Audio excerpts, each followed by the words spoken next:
Hello friends, स्वागत है आपका हमारे चैनल साइंस एनिमेशन हिंदी में। मैं हूं ईश्वर सिंवार और स्वागत करता हूं आपका हमारे चैनल में।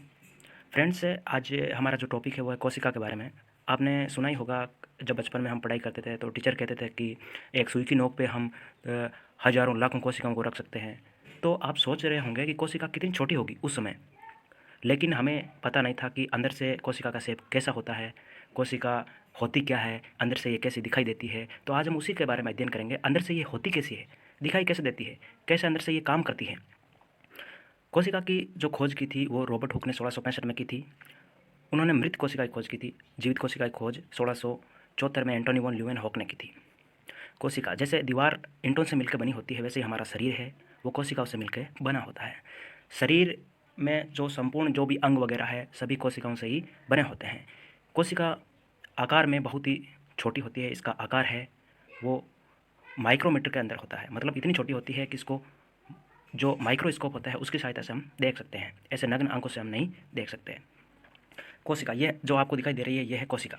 ये इसके ऊपर वाली है, इसको बोलते हैं सेल मेम्ब्रेन। कोशिका झिल्ली, कोशिका के ऊपरी परत है ये, जो कोशिका को एक आवरण प्रदान करती है। और इसके अंदर है, यह है साइटोप्लाज्म, जो है कोशिका द्रव्य।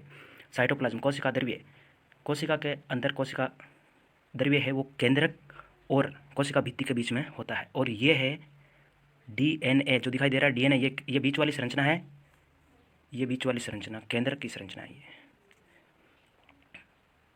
ये केंद्रक है और इस केंद्रक के ये अंदर ये है डीएनए, और डीएनए का निर्माण हुआ है प्रोटीन से मिलकर, प्रोटीन से बनता है डीएनए। कोशिका ये दो प्रकार की होती है कोशिका, एक तो होती है प्रोकैरियोटिक और एक होती है यूकैरियोटिक। ये बड़ी वाली कोशिका है, ये है यूकैरियोटिक कोशिका जो जीव जंतुओं में पाई जाती है, और ये है प्रोकैरियोटिक कोशिका जो जीवाणु बैक्टीरिया इनमें ये कोशिका पाई जाती है, जो प्रोकैरियोटिक है। आज हम बात करेंगे प्रोकैरियोटिक और यूकैरियोटिक कोशिका के अंदर की संरचना के बारे में। ये यूकैरियोटिक सेल है, इसके अंदर ये छोटे छोटे दिखाई दे रहे हैं ना आपको, ये है माइटोकॉन्ड्रिया। ये एक कोशिका में एक से ज़्यादा माइटोकॉन्ड्रिया हो सकते हैं, यस। और ये इसको बोलते हैं न्यूक्लियस, केंद्रक। इसकी खोज की थी रॉबर्ट ब्राउन ने। रॉबर्ट ब्राउन ने सबसे पहले केंद्रक की खोज की थी। अब इस केंद्र के अंदर क्या है इसका भी हम अध्ययन करेंगे। कोशिका का निर्माण कैसे हुआ है, अंदर की प्रक्रियाएं क्या होती हैं, इनका हम अध्ययन करेंगे। ये है एक छोटा सा पौधा है, इस पौधे में भी कोशिका होती है, लेकिन पेड़ पौधों की कोशिकाओं का आकार है थोड़ा हमारी कोशिकाओं से भिन्न होता है। इनकी कोशिकाओं का जो आकार है वो आयताकार शेप में होता है। और ये दिखाई दे रहा है, ये चूहा, ये जीव जंतु श्रेणी में आता है। इनकी कोशिकाओं का आकार लगभग गोलाकार टाइप ही होता है।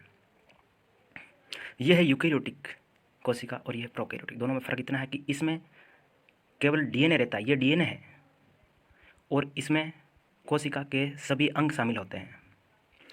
यूकैरियोटिक कोशिका के अंदर ये केवल डीएनए होता है, इसलिए ये अविकसित होती है। इसके अंदर ये केंद्रक वगैरह है वो घुली हुई मात्रा में रहता है, मतलब अविकसित केंद्रक रहता है, और अंदर ये मात्रा है वो डीएनए की है। जेनेटिक मटेरियल्स, आनुवांशिक पदार्थ, आनुवांशिक पदार्थ बोलते हैं डीएनए को, जेनेटिक मटेरियल्स। डीएनए का काम होता है माता पिता से जो लक्षण है वो अपने संतानों में ले जाना, यानी कि ये इनका डीएनए में जो जीन होता है मेन, उसी का काम होता है। जीन जो डीएनए की इकाई होती है, ये जीन से ही मिलके डीएनए बना होता है।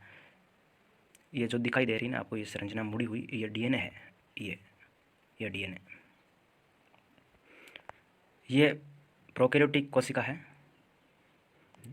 जो अंदर से दिखाई दे रही है। देखो, ये बैक्टीरिया में, मेनली ये बैक्टीरिया में पाई जाती है। बैक्टीरिया जीवाणु, जिसको हिंदी में जीवाणु कहते हैं, जीवाणु में पाई जाती है। What are organelles? ऑर्गेनेल्स का मतलब होता है कोशिका के अंग। मतलब कोशिका के अंग क्या होते हैं? कोशिका के अंदर जो केंद्रक है, माइटोकॉन्ड्रिया है, ये सभी अंतःप्रदिवी जालिका, ये सभी कोशिका के अंग है, ऑर्गेनेल्स है।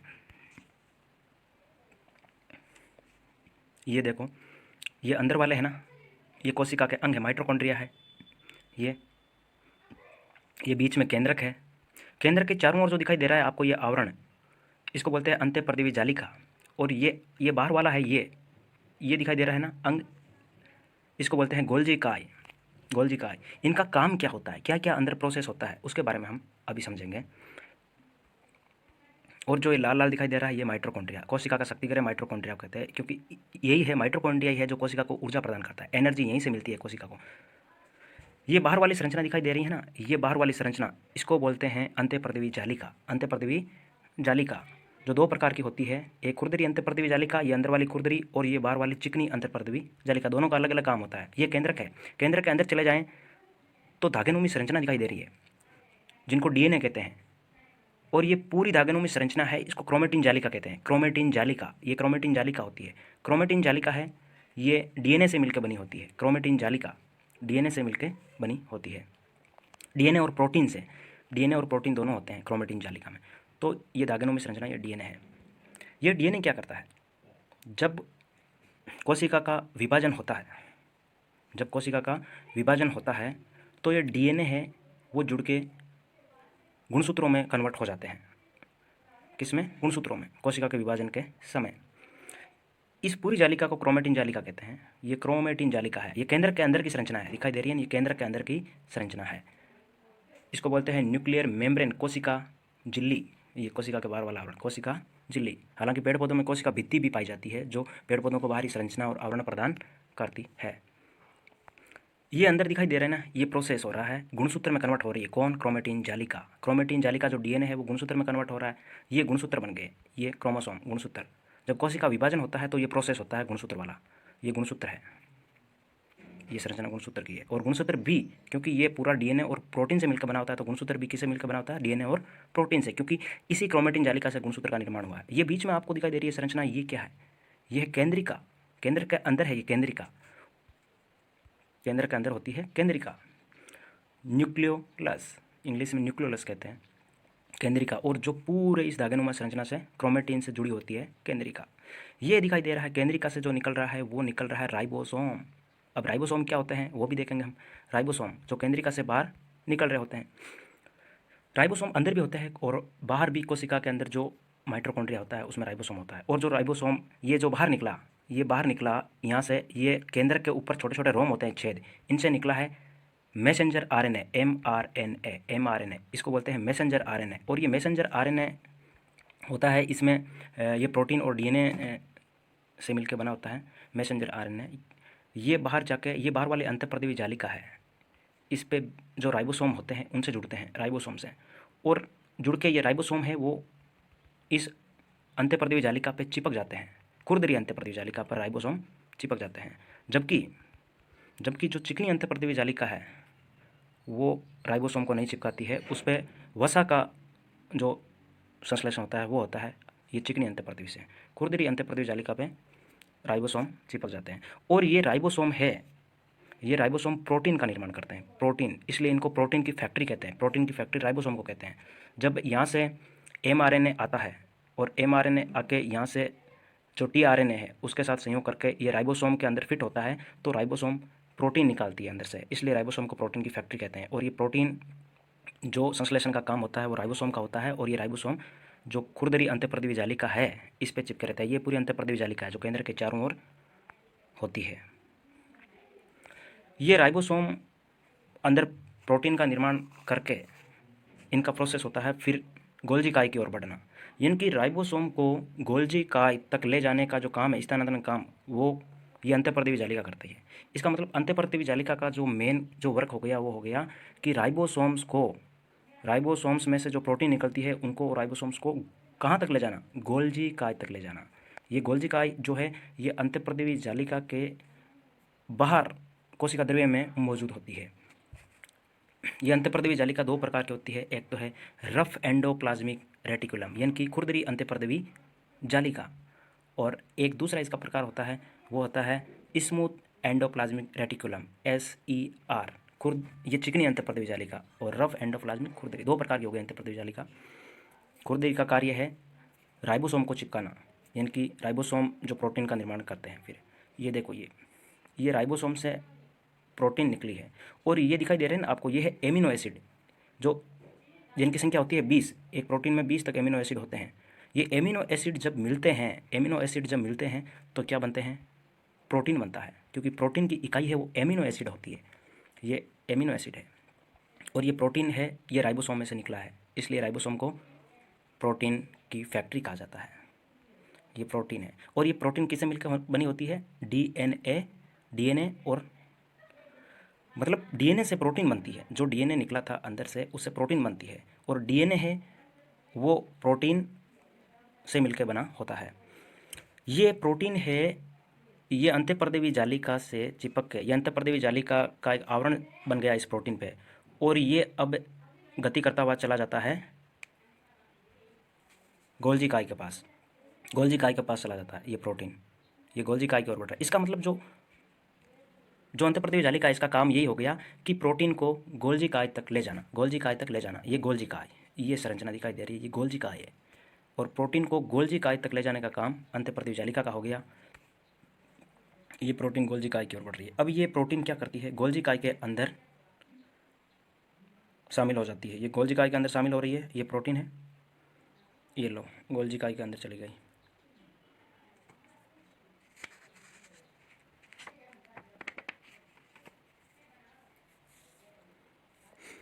ये दिखाई दे रही है, ये प्रोटीन अभी गोल्जी काय के अंदर है, और गोल्जी काय का जो मेन कार्य है वो है इस प्रोटीन को जटिल अवस्था में शामिल करके, देखो प्रोटीन का जटिलीकरण हो रहा है ये, यानी कि प्रोटीन कार्य करने के योग्य हो जाए। इस गोल्जी काय का काम यही है कि प्रोटीन को कार्य के योग्य बनाया जाए, यानी कि इनको जटिल बनाया जाए। अभी ये रेशे के रूप में थी, ये पूरी संरचना जटिल हो रही है, तो ये गोल्जी काय के अंदर हो रही है। गोल्जी काय का ये कार्य है। जो ये प्रोटीन की प्रक्रिया हो रही है, इससे ये आ रही है वो है वसा।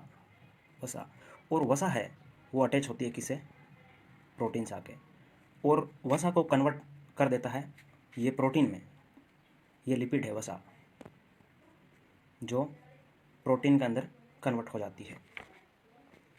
गोल्जी काय के अंदर मेन फंक्शन ये होता है। ये है कार्बोहाइड्रेट, ये जो आ रहा है ना, ये कार्बोहाइड्रेट, ये भी प्रोटीन पे चिपक के प्रोटीन बन जाता है।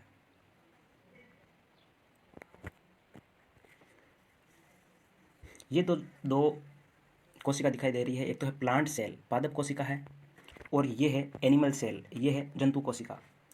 पादप कोशिका का कुछ आकार इस तरीके का होता है, और पादप कोशिका में ये जो बड़ी वाली दिखाई दे रही है इसको बोलते हैं रसदानी रिक्तिका, ये बड़ी वाली ये। और जो केंद्रक होता है पादप कोशिका का, केंद्रक होता है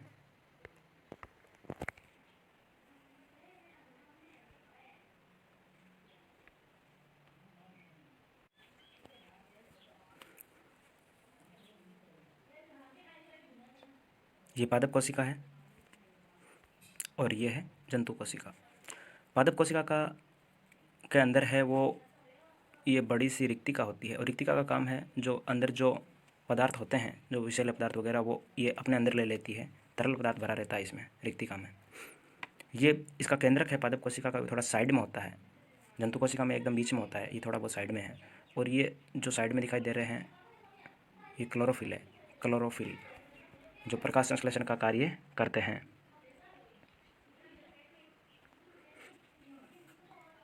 पादप कोशिका में भी माइटोकॉन्ड्रिया होता है। लाइसोसोम की बात करते हैं तो लाइसोसोम है वो कोशिका के अंदर एक थैलीनुमा संरचना होती है जिसमें पीला पदार्थ भरा होता है। लाइसोसोम का काम क्या होता है, ये है लाइसोसोम। और लाइसोसोम का काम क्या होता है, कोशिका की साफ सफाई करना। कोशिका की साफ सफाई काम कौन करता है, लाइसोसोम करता है। ये देखो, ये जो गंदगी है कोशिका के अंदर, इसको अंदर ले रहा है, अंदर लेके और इस गंदगी को साफ करता है, यानी कि ये लाइसोसोम। जब कोशिका मृत हो जाती है तो ये लाइसोसोम की जो थैली है वो फट जाती है, इसलिए इसको आत्मघाती थैली कहते हैं। ये अंदर फट जाती है और ये फट कर पूरी कोशिका के अंदर जो भी पदार्थ होता है पूरी कोशिका का पाचन कर लेती है। कौन, लाइसोसोम की थैली। तो लाइसोसोम को आत्मघाती थैली कहते हैं। पूरी जो अशुद्धि है उसको ये देखो अपने अंदर जो पदार्थ भरा रहता है पीला पदार्थ उसमें ले लेती है। ये सेफ है माइटोकॉन्ड्रिया का, माइटोकॉन्ड्रिया। और माइटोकॉन्ड्रिया का काम क्या होता है, कोशिका को ऊर्जा प्रदान करना। कोशिका में ये जितनी भी प्रोसेस हो रही है उसमें कुछ ना कुछ ऊर्जा खर्च होती है। उस जो ऊर्जा खर्च होती है उसको बनाता कौन है, ऊर्जा को माइटोकॉन्ड्रिया ही बनाता है। माइटोकॉन्ड्रिया उस ऊर्जा को बनाने का कार्य करता है, ये माइटोकॉन्ड्रिया। तो इसको कोशिका का पावर हाउस कह सकते हैं हम, क्योंकि हमारे को जैसे पावर हाउस से ऊर्जा मिलती है, जैसे करंट वगैरह मिलती है, वैसे ही कोशिका को जो ऊर्जा मिलती है वो इस माइटोकॉन्ड्रिया से मिलती है, इसलिए इसको कोशिका का पावर हाउस कहते हैं हम। ये लो, जब हम भोजन करते हैं तो भोजन करने के बाद भोजन को ऊर्जा में जो कन्वर्ट करता है वो इसी का काम होता है, माइटोकॉन्ड्रिया का ही। यही हमारे को ऊर्जा प्रदान करता है, ऊर्जा में कन्वर्ट करता है भोजन को। ये एनर्जी जनरेट हो रही है माइटोकॉन्ड्रिया से, जो कोशिका को प्रदान हो जाएगी और हमारे जो संपूर्ण पूरे शरीर में जैसे हम बाहें कोई कार्य करते हैं तो हमारे को ऊर्जा की ज़रूरत होती है, वो ऊर्जा कोशिका के अंदर ही बनती है। भोजन करते हैं तो उस भोजन से कोशिका के अंदर जो भोजन की प्रोसेस होकर ऊर्जा का निर्माण होता है और उसको हम एटीपी में मापते हैं, एडिनोसिस ट्राइफास्फेट। ये माइटोकॉन्ड्रिया, मतलब एक कोशिका के अंदर एक से अधिक भी माइटोकॉन्ड्रिया हो सकते हैं। माइटोकॉन्ड्रिया की संख्या है वो ऐसा नहीं है कि एक ही होती है, एक से अधिक भी हो सकती है। माइटोकॉन्ड्रिया की जो खोज है वो कोलिकर ने की थी और इसका जो नाम है वो बेंडा ने दिया था। पूरी कोशिका के अंदर एक कंकाल नुमा संरचना होती है जो कोशिका को स्थायित्व प्रदान करती है। ये है कोशिका का कंकाल, जो रेसे निकले होते हैं, ये साइटोस्केलेटन, ये कंकाल नुमा संरचना होती है। और ये अंदर से इस प्रकार दिखाई देती है, मतलब जो कंकाल नुमा संरचना है उसमें जो ये रेसे होते हैं वो अंदर से खोखले होते हैं और एक चेन के रूप में होते हैं, माइक्रो फिलामेंट्स। जैसे बल्ब का फिलामेंट होता है वैसे ही अंदर जो गूंथे हुए रेसे रहते हैं इसके अंदर, जो कोशिका को एक पूर्ण आकार और एक पूर्ण स्थायित्व प्रदान करते हैं। ये कोशिका झिल्ली से केंद्र तक अटैच रहते हैं। माइक्रो ट्यूबुलस होता है जो अंदर से खोखला होता है, ये अंदर से खोखली नलिकाएं हैं।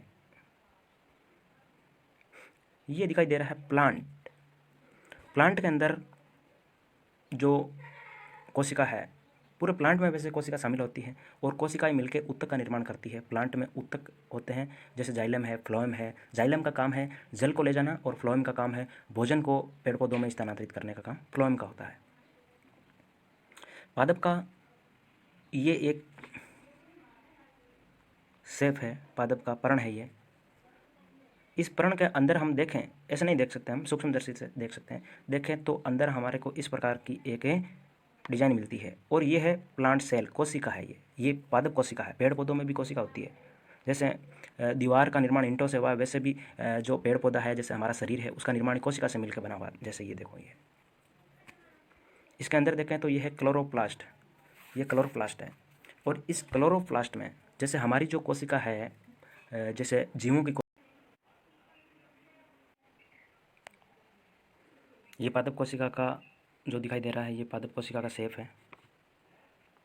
इसके जो अंदर है वो, इसमें एक खास बात होती है, इसमें सेल वाल होता है। सेल वाल मतलब कोशिका भित्ति होती है और कोशिका झिल्ली भी होती है। इसकी कोशिका झिल्ली है, ये अंदर वाली कोशिका झिल्ली है और जो बाहर वाली है आकृति, ये कोशिका भित्ति की है। कोशिका भित्ति इसको पूर्ण आकार और स्थायित्व प्रदान करती है।